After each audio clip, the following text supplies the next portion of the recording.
Welcome back. Today's video is entitled Know If She's Your Best Option. Now this is a major problem that I've seen with a lot of guys, is that they start to get good with women or a little bit better and they can't choose which kinds of women or which women in particular they think are their favorites. I mean, that sounds like a really high quality problem, but it is a massive problem, and the reason why is because then you end up jumping from woman to woman and not really knowing or getting far enough with any of them to be able to get intimate in any kind of way.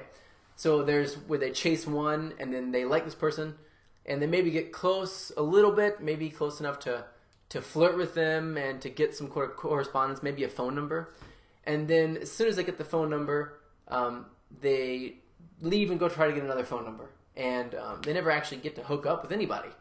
And the problem is, one of the reasons why is because they feel like they don't really know how to hook up with the person. They just feel like it's best if they just get a lot of numbers and they get props for that.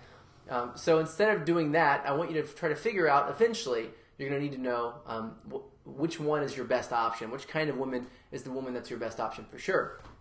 And women have a really hard time with this as well, knowing which kind of guy is their best option.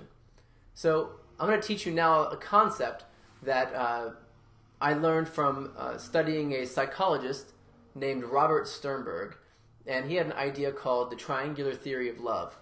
The triangular theory of love states that there are 3 different points to understand whether or not you love someone, rather that you are in love with them versus just loving them.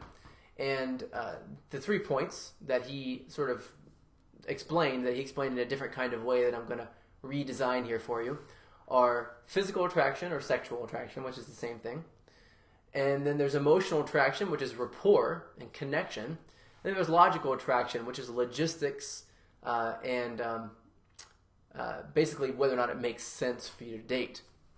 You know, one of the most overlooked concepts is logical attraction. But if you don't have all 3 of these things, these different areas of consummate love, then you're not in love. And technically, you just love someone. Loving someone means that you have rapport with them. It means that you have some kind of a connection built up, some kind of an emotional association with them. If you think about it, you use the word love with your family, just like you use the word love with someone you really care about, and maybe a dog or a cat that you really love, or a type of sport that you really love, things like that. Like, I love football is the same kind of love, really, as I love you, Dad, or I love you, Mom. That's the same word, but we probably mean different things in different levels. And when you tell a loved one, maybe that you're dating, that you love them, you might mean that in a different way. But if you ever heard, I love you, but I'm not in love with you, then this is really going to mean a lot to you, because what they're saying is that you don't have all 3 points of what is called the consummate love triangle. The consummate love triangle is all these 3 different points: physical attraction, emotional, and logical attraction.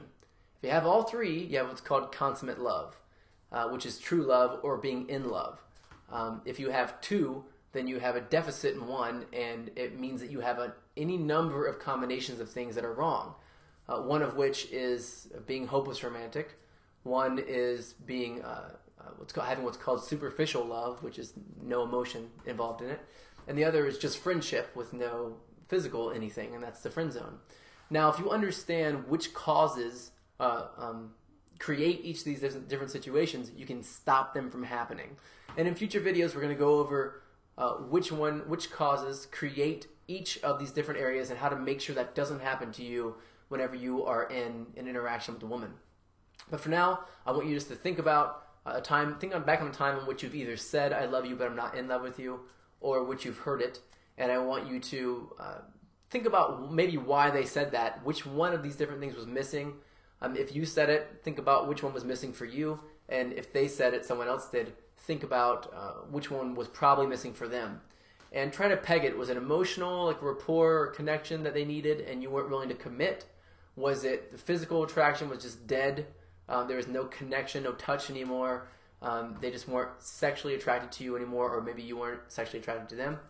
Or was it something else, like they didn't want to do long distance, or they didn't want to, their parents didn't like you, or their friends didn't like you, something like that, or you worked completely opposite schedules. Which one was missing for you? Another big component of logical attraction missing is timing. It's one of the biggest ones. So was it just not the right time or something as well? So try to peg that and figure out which one it is.